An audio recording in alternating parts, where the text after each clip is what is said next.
On today's Prophecy in the News, we're going to look at the book of Enoch. This will be our third view of that book.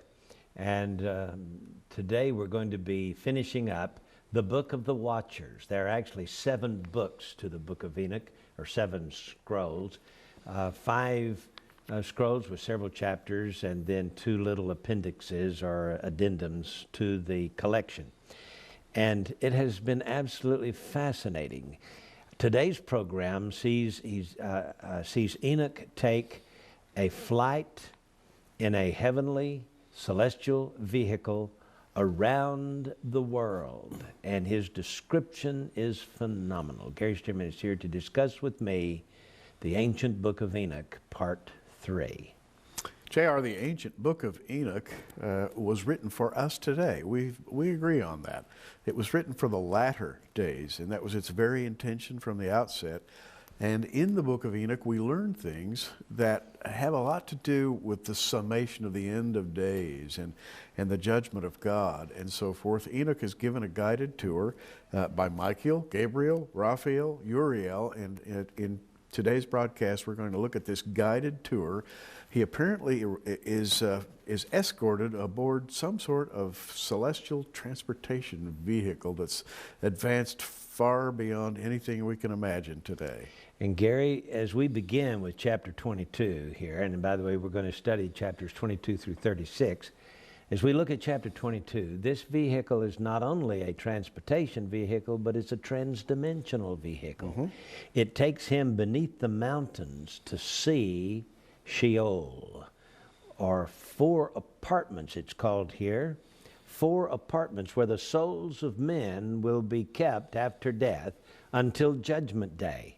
One of these apartments is filled with goodness. There's a light above it. There's a stream that runs down through it. Mm-hmm. And Enoch looks down and he sees one particular soul that's weeping. And he asks his guide, "Who is this soul?" And he is told that this is the soul of Abel. Verse 7 says, "That is the spirit that proceeded from Abel, whom his brother Cain slew. And it laments on his account till his seed be destroyed from the face of the earth, and his seed disappear from among the seed of men." In other words, Abel will continue to weep until he is avenged, and Cain and his posterity are no more. Well, J.R., that would include the period in which we now live. In other words, we're still living in a period prior to that final judgment, which Enoch talks about. Things have not been wrapped up yet. The earth is still, as Paul put it, groaning. Mm-hmm. We're all groaning together until that day of judgment. And I was particularly intrigued here in this chapter 22 by the fact that judgment is multi-leveled, if you will. It's variable, and it takes into account the way people lived. Yes. There are 3 other apartments for the wicked.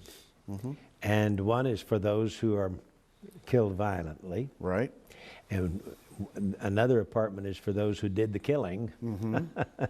And another is for those who were pretty good people but not saints. So there are degrees of punishment in hell. That's what we see here. Degrees, and yeah. Enoch rejoices that God is so loving that he doesn't treat everybody the same. In fact, here in 22:14 of Enoch, he says, "At that time I blessed the Lord of glory and said, Blessed is my Lord, the Lord of glory and justice, who rules all things to eternity." He glorifies the Lord for being a just God who takes all these little factors into consideration. Yes. Now, he's in this celestial vehicle, and they're moving toward the west. He sees a mountain chain, and the angel that visits with him in this chapter is Raphael. And according to this, he says he sees a mountain chain and 4 beautiful places beneath this mountain chain, entirely smooth, and then he begins to describe these beautiful places where the spirits or the souls of the dead are kept. And so as he continues to move west, they move up out of the subterranean, underground, cavernous areas of Sheol. They're back up to physical earth now, and they're still moving west. In chapter 23, he sees the sunset. And it's rather interesting the way he describes it here. He does.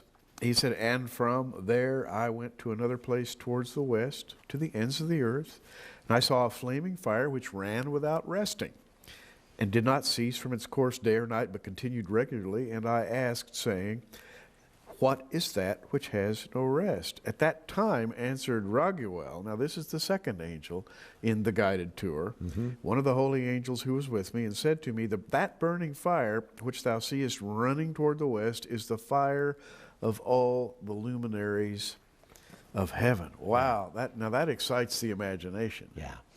He's looking at sunset. And the sun illuminates the moon, so the sun and the moon actually is sunlight, even though it's called moonlight, or the moon reflects, rules the night, but it's still the sun. And so he is looking, and by the way, if he's moving west at 1,000 miles an hour, he's seeing the sun parked on the western horizon, and its fires playing among the clouds, and he's seeing a continual sunset. Well, you know, JR, when our astronauts today go up in the space shuttle, they're moving about 18,000 miles an hour. They see several sunrises and sunsets per day. Yes. So this makes it obvious that in this particular transportation vehicle, Enoch is moving synchronously with the traveling of the sun around the world, and you would see a continuous, gorgeous sunset. That would have to be spectacular. Yes. Now when we get to chapter 24, he says, from there I went to another place in the earth, and he showed me a mountain chain of fire. So a series of volcanoes here. And at this time he calls it a mountain chain. Gary, from down on earth, it's hard to determine that there is a chain of mountains that runs.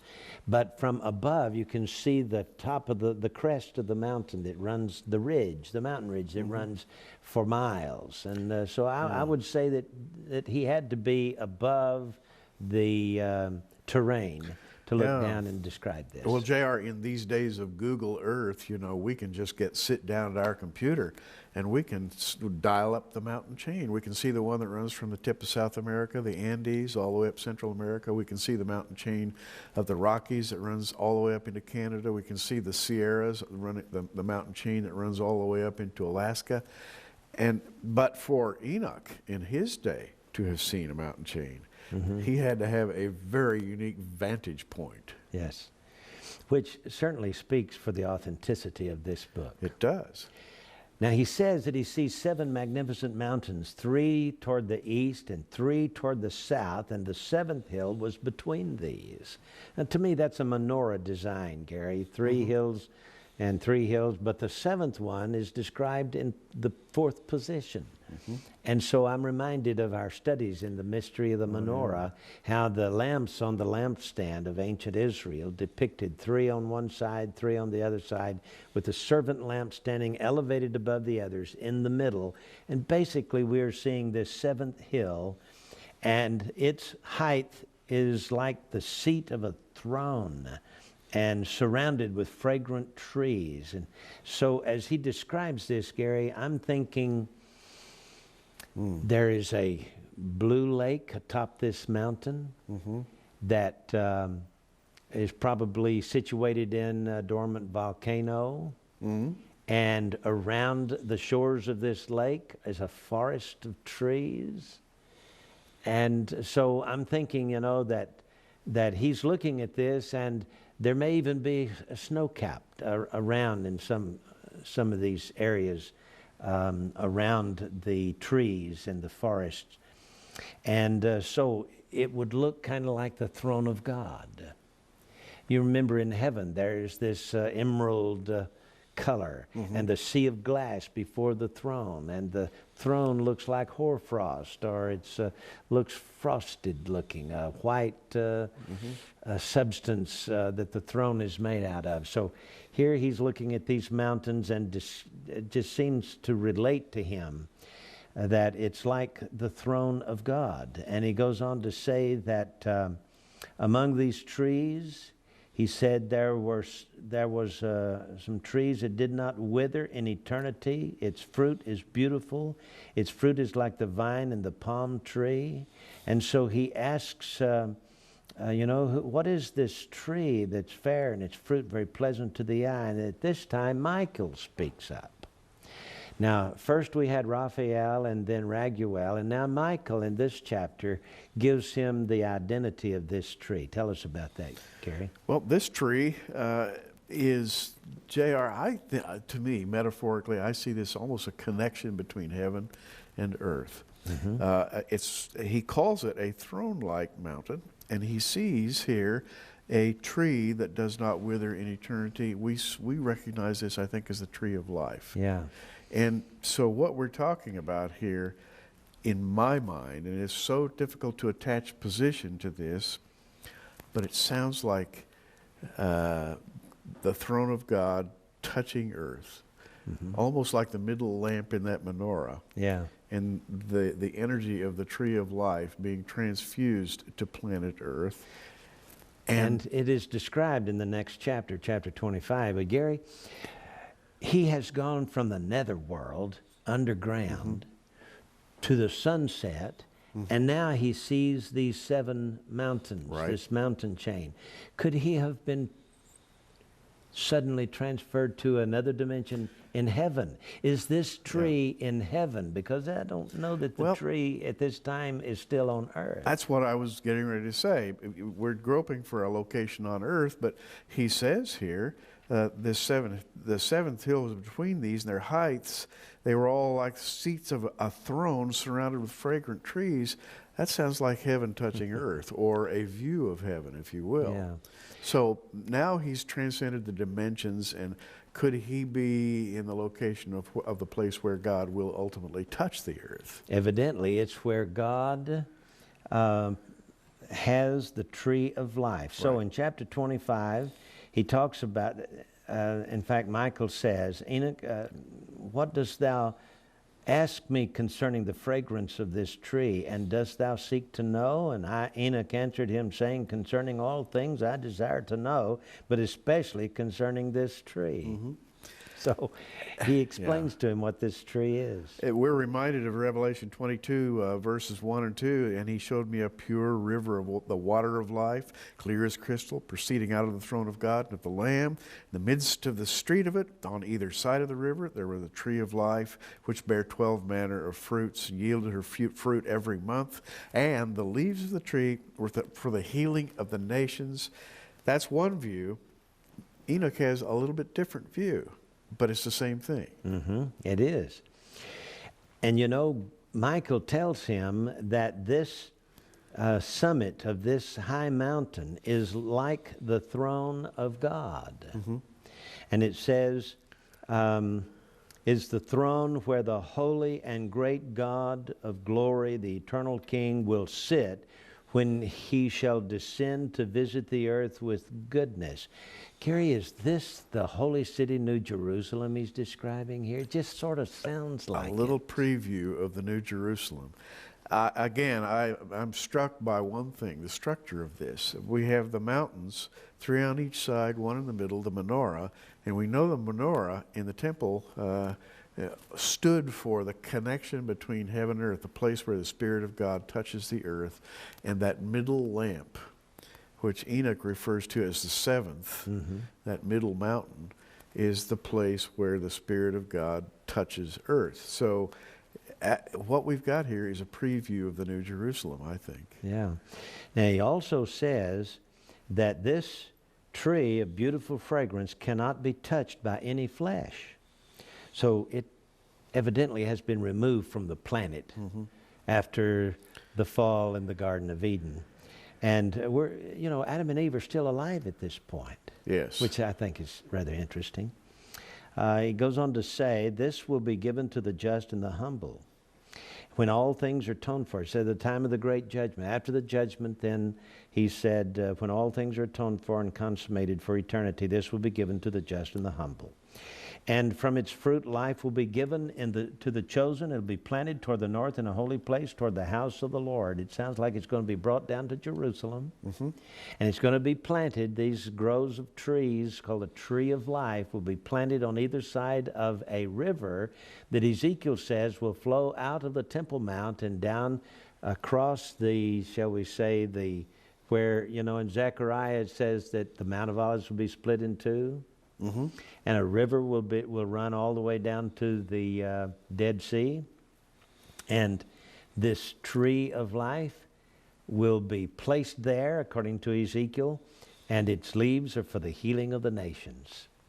It brings life and health, and everybody who lives in the millennial reign of Christ will have no sickness. There'll be no sickness for 1,000 years on this planet. And it brings heaven and earth together.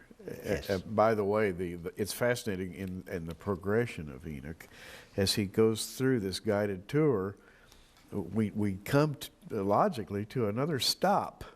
And that stop has to do with a stop on planet Earth. Yes. In the very next chapter, Chapter we 26. this whole thing is grounded in a particular location on planet Earth. Yes. I want you to get this article. It's in our April 2009 edition of Prophecy in the News magazine. I encourage you to get it. We started with February, then March, and now April's magazine, and our May magazine will have our next installment on the Book of Enoch. And I encourage you to get it. Just call the phone number at the bottom of your screen and ask for the April edition of Prophecy in the News magazine, or you may want to subscribe. And you can even start with February, so you can get in on the very beginning study of this ancient book of Enoch. If you will subscribe for a year, no matter when you start, whether you start with the May issue or the April issue or the March or the February issue, which we can, get you caught up if you want to. I will give you 4 books. You can have your choice of these, either 4 books or 3 videos. And these books are The Guardians of the Grail and the Men Who Plan to Rule the World. They pierced the veil and saw the future.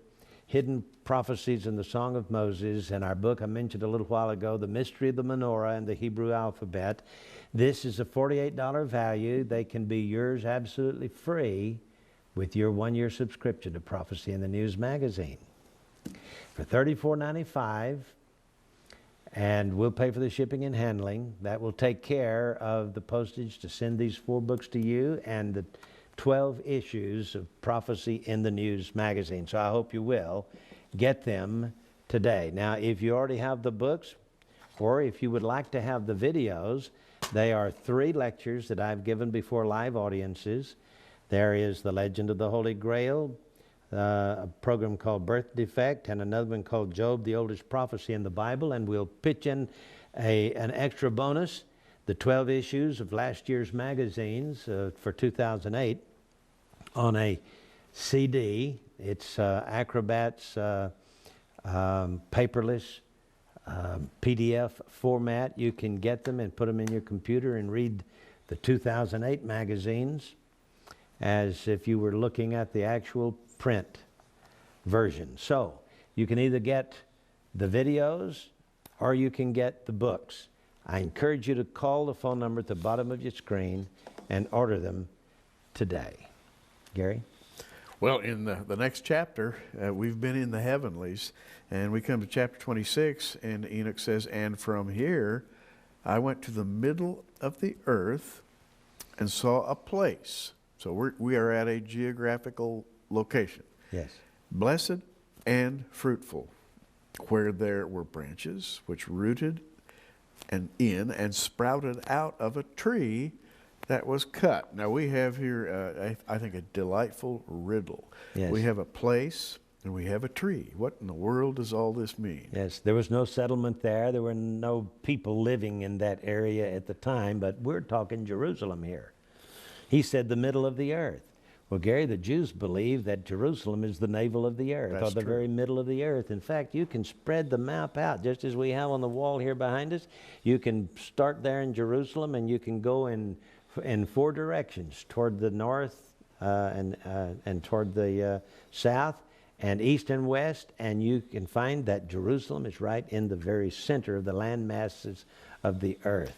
Now, the next verse is the tip-off. Verse 2 says, "And here I saw a holy mountain, and beneath the mountain toward the east, water which flowed towards the south." So we have a holy mountain. Well, that, of course, would be Mount Moriah. The Temple Mount. The Temple Mount. It's called Mount Zion.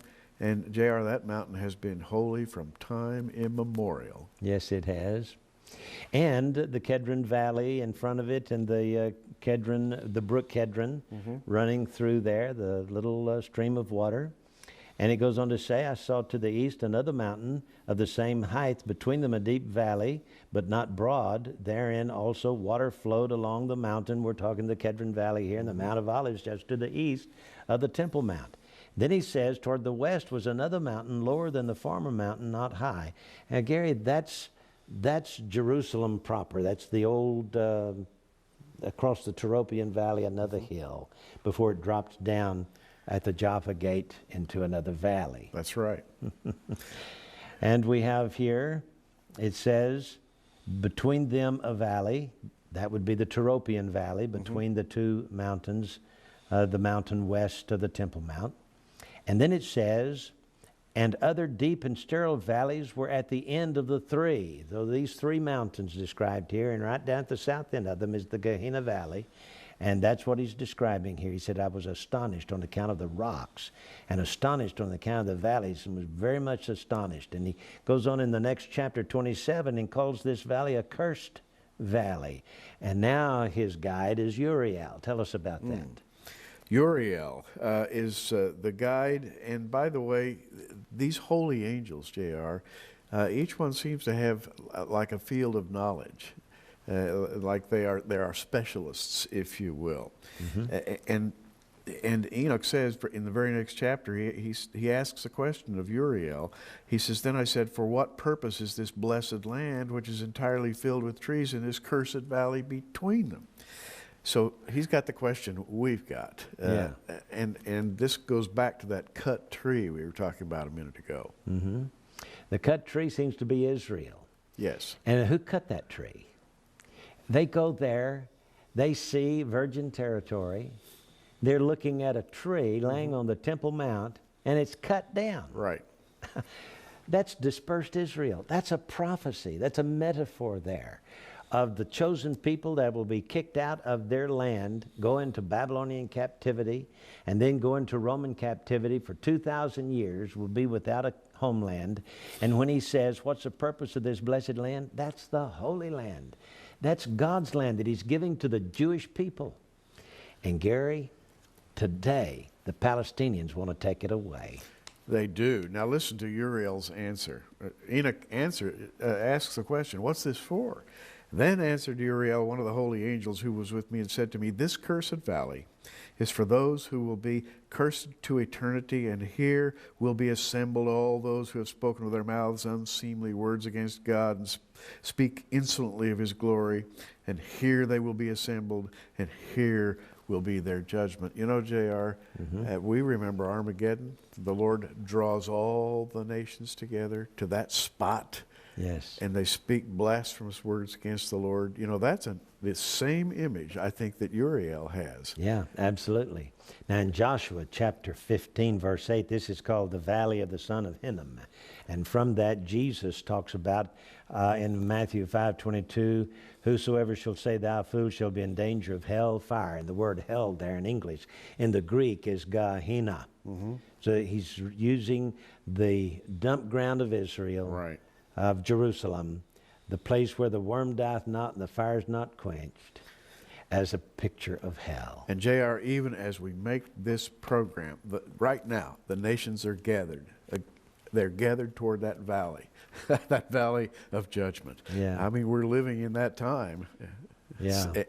And think about this. Thousands of years ago, Enoch was given this guided tour and shown the time in which we'd be living today. Now in chapters 28 through 30 and following through 36, they lift up in this craft and they move toward the east. They're moving out across Arabia. Yes. And you know, he describes this as mountains of the desert, and he saw only a plain that was filled with trees of this seed, and water dropped down over it. And it was seen that the water which was sucked up was strong toward the north and toward the west, and all the places in the water, and the dew also ascended from here. In other words, it's a rainforest, Gary. Yes. He's looking at a rainforest that today is the desert of Saudi Arabia. But geologists will tell you today that the deserts of Arabia were once a rainforest. That's a known fact. And he's describing this rainforest where all that oil, by the way, is buried beneath the sand today, the sediment from the flood of Noah. And so in chapter 29, they go east of the mountains. They see the trees of judgment. They see frankincense and myrrh and cinnamon. And Gary, those are plants and trees that grow in Arabia all the way to India, east of Jerusalem to this very day. To this very day. And all of those great herbs that had to be imported were imported from that area to the Middle East. And then they fly across this rainforest and come to the waters of what they call here in the Ethiopian version the Eritrean Sea. Well, everything east of Ethiopia was the Eritrean Sea. You know, that's where the Somali parrots are working today. But in that day, I think from the description here, they fly out over the waters of the Persian Gulf, because they turn northward here and go to the Garden of Justice, or in one translation, the Garden of Righteousness. Garden of Righteousness. Hey, it's the Garden of Eden. Garden of Eden. And so they fly across the Arabian Peninsula, the area that was once a rainforest. They get to this sea, body of water. They turn north and go up the Tigris-Euphrates River Valley area to the Garden of Eden, where he sees the tree of wisdom in chapter 32. Gary, tell us about this tree of wisdom here. Well, the tree of wisdom must be what used to be called the tree of the knowledge of good and evil, and that was the forbidden fruit. And there's a great commentary. If we just had time to complete it, we're running out of time. Yeah, and Raphael tells him, this is the tree of wisdom for which thy old father, Adam, and thy aged mother, Eve, and that means they're both still alive at this time, ate and learned wisdom, and their eyes were open. They learned that they were naked and driven out of the garden. So he sees this tree of the knowledge of good and evil. He describes it like the carob tree and the grape. Yeah. And both of those, by the way, are delicious. They are. The chocolate made from there, I guess that's where the word chocolate has its derivatives. Well, this is J.R. Church and Gary Stearman. Until next time, keep looking up.